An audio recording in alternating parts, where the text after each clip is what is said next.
साल 1997 जुलाई का महीना था। दोपहर के वक्त लखनऊ की सड़कों पर ट्रैफिक आम दिनों की तरह था। बेतहाशा गर्मी की वजह से सड़क पर सन्नाटा था। इस सन्नाटे को अचानक गोलियों की तड़तड़ाहट ने तोड़ा। जब गोलियों का शोर थमा तो बीच सड़क पर यूपी निर्माण निगम के इंजीनियर का लहूलुहान जिस्म पड़ा था।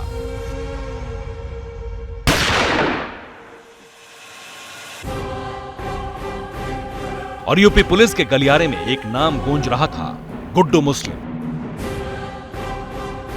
1997 में 4 महीने में ऐसा दूसरी बार था जब गुड्डू मुस्लिम का नाम पुलिस की डायरी में दर्ज हुआ था।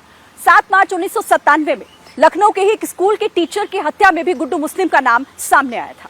तब पुलिस ने गुड्डू मुस्लिम को गिरफ्तार किया था, लेकिन पुलिस उसे सजा नहीं दिला पाई और यूपी पुलिस की यही नाकामी आज उसे भारी पड़ रही है। 24 फरवरी 2023 प्रयागराज। इस वीडियो ने सिर्फ यूपी को नहीं डराया, हर देखने वाले को दहशत से भर दिया।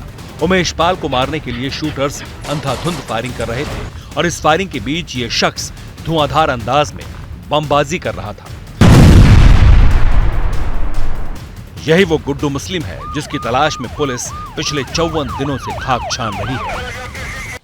30 साल से अतीक के साथ साय की तरह रहने वाले गुड्डू मुस्लिम की तलाश में यूपी एसटीएफ एक सूबे से दूसरे सूबे घूम रही है, लेकिन हर बार पुलिस के पहुंचने से पहले गुड्डू मुस्लिम फुर्र हो जाता है।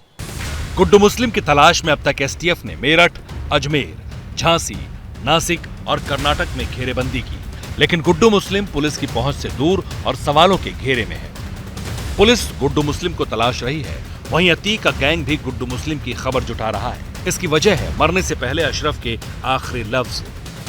ले गए तो नहीं गए, मेन बात यह है कि गुड्डू मुस्लिम। सवाल यह है कि आखिर मरने से पहले अशरफ गुड्डू मुस्लिम के बारे में क्या बताना चाहता था। क्या अशरफ गुड्डू मुस्लिम का कोई राज खोलना चाहता था? क्या अशरफ गुड्डू मुस्लिम पर कोई बड़ा खुलासा करने वाला था? जब से अतीक जेल गया था, गुड्डू मुस्लिम ही उसके गैंग को ऑपरेट करता था। पाकिस्तान से आए हथियारों की डिलीवरी से लेकर अतीक के गुर्गों को बम बनाने की ट्रेनिंग देने तक का सारा काम गुड्डू मुस्लिम के हवाले था। यही नहीं, सूत्रों से यह भी पता चला है कि गुड्डू मुस्लिम अतीक के उस हवाला रूट का भी राजदार है जिससे आईएसआई को हथियारों की पेमेंट की जाती थी। गुड्डू के कहने पर उसी रास्ते से पैसे पाकिस्तान भिजवाते थे हवाला ऑपरेटर। ये रूट यूपी से मुंबई, बेंगलुरु, काठमांडू होता हुआ दुबई और कराची तक जाता है।